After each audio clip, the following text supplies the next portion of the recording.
Salut tout le monde, aujourd'hui on va parler musique pour la toute première fois de la chaîne et on va parler du dernier album d'Orelsan, La Fête est finie, qui vient de sortir. Bon ok, j'ai un peu de retard. La Fête est finie, donc ce qu'on va faire c'est traiter l'album déjà de façon générale. Je vais vous dire ce que j'en ai pensé d'un point de vue global et ensuite, comme je sais pas si vous êtes comme moi, c'est que lorsque je vois un nouvel album, je sais pas par où commencer, je sais pas quelle musique écouter et ça m'énerve un peu.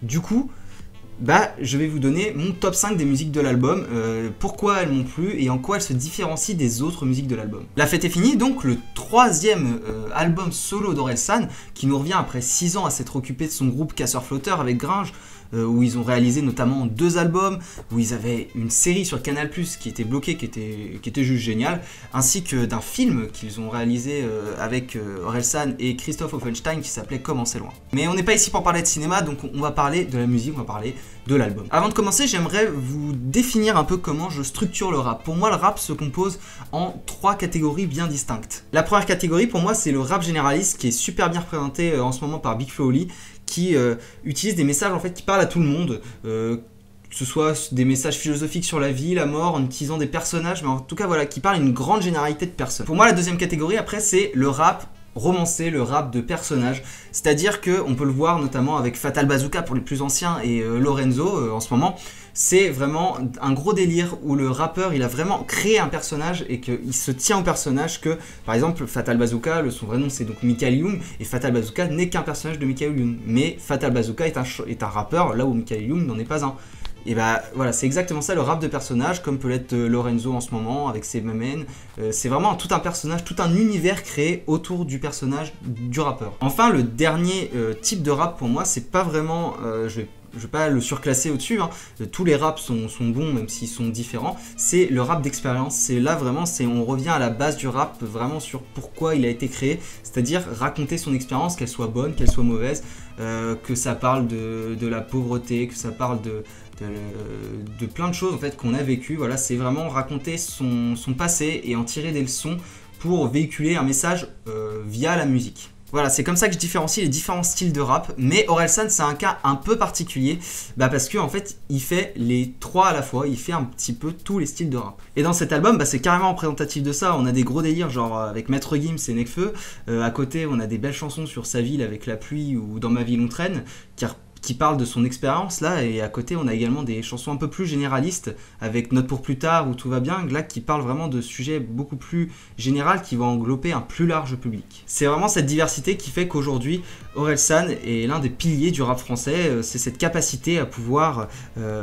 toucher un peu à tous les styles et à pouvoir capter l'attention d'un plus large public. On va maintenant pouvoir voir les 5 titres à écouter en priorité sur l'album. Et on commence avec la numéro 5, Christophe feat. Maître Gims. Alors là c'est exactement le bon délire qu'on attend d'Orelsan depuis Les Casseurs.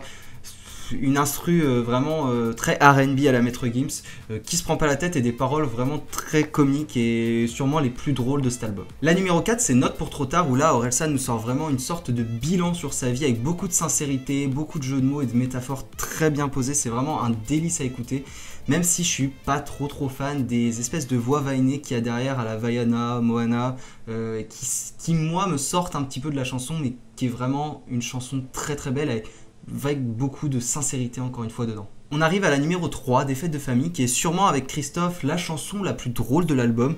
Là, Orelsan nous dresse le portrait d'un mec lors d'une fête de famille qui pète un câble et va commencer un discours en dénonçant tous les torts, tous les travers de sa famille, en épargnant personne, sauf bien sûr sa bien-aimée mamie. Au passage, je kifferais qu'ils sortent le clip du morceau pour Noël, et puis qu'on puisse lors des fêtes de famille, lors des grandes fêtes, passer le clip et rire à mon cou. Bon, l'avant-dernière chanson, c'est vraiment ma chanson de couple du moment, c'est Paradis. Et je pense que c'est l'une des rares chansons où, durant sa carrière, Orelsan nous parle sincèrement de sa vie privée, de sa vie sentimentale.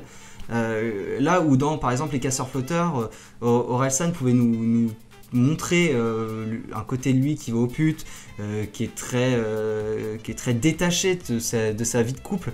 Là vraiment il nous livre des sentiments hauts en couleur, et c'est vraiment beau pour une fois de voir Orelsan sortir un peu des sentiers battus comme ça de son personnage qu'il avait créé, et de parler avec sincérité, voilà, de son amour pour celle qui partage sa vie en ce moment. Enfin, ma chanson préférée de l'album, c'est Tout va bien. Mon Dieu, cette chanson. Elle me rappelle beaucoup la chanson Dodo de Stromae, et c'est peut-être pas anodin puisque Stromae a co-réalisé l'instru de cette chanson. Mais cette chanson, elle est juste parfaite, elle traite de sujets super graves, la maltraitance, la guerre, les attentats, mais sur un ton très enfantin, où vraiment Orelsan la parle à un enfant, c'est super bien réalisé, il y a beaucoup de métaphores très bien amenées, il joue beaucoup sur les mots, c'est vraiment génial à écouter, même si ça met un peu mal, c'est vraiment super cool. Petite anecdote, à la fin du clip de Tout va bien, l'enfant qui joue dans le clip parle en ukrainien et est sous-titré par Tout va bien, alors que ce qu'il dit réellement, c'est ne croyez pas tout ce qui est écrit. Encore une belle façon de faire passer son message à travers le clip. Et deuxième petite anecdote, j'ai vu aussi qu'Orelsan avait tweeté il y a quelques temps les différents éléments qu'il avait fait pour créer le clip Tout va bien, c'est-à-dire le Rubik's Cube géant, le robot géant que vous pouvez voir dans le clip existe réellement, et aussi je m'étais demandé aussi quand j'avais vu le clip comment l'enfant faisait pour conduire la voiture, comment ils avaient fait pour faire en sorte que la voiture se conduise. Et très simplement, pour ceux qui ne le sauraient pas, ils ont créé une voiture qui se conduit depuis le coffre.